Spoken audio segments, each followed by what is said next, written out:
You know, we're getting into that time of year, people spending more time inside, and you know, it really creates a healthier, more ambient environment when you can bring some of those plants inside, or you get plants that are specifically meant for indoors, but you gotta take care of them a little bit differently than those outdoor plants. You really do, Jeff. We're bringing in more, we call them tropicals or houseplants, every week still.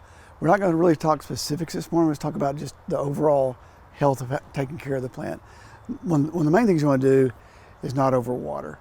So even if you keep your house at say 80 degrees, you still might only be watering once, maybe twice a week.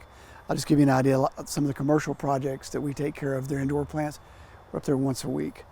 And in the wintertime, we might even go every 2 weeks on some of the plants. So don't overwater is number one. Next question people ask is, what about fertilizing? So if you got something that hadn't been fertilized in a while, if you hold your product up right there, Osmocote is a pretty good one because it's slow release. So it's not going to create a lot of growth. So you can go ahead and do that now. Do it at full rate or half rate, just don't go over. The other one is going to be, you can mist with this product here. It's called Super Thrive.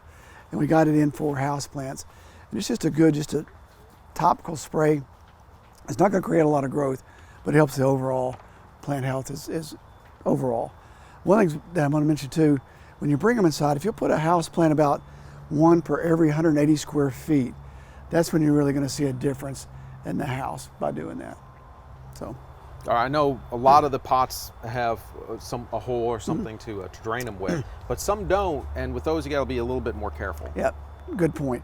So what I would do with those, because we got some decorative pots here that don't have that, so I'm just going to say this, take this mother-in-law's tongue here. I would take this, put it in the sink, water it, let it drain all the way through, let it sit in there about 20 minutes, then I'd put it back in that pot. Because if you don't, and you let it sit in a pot that doesn't drain, the water goes through, gets stagnant, the plant never really dries out, so it can kill the roots.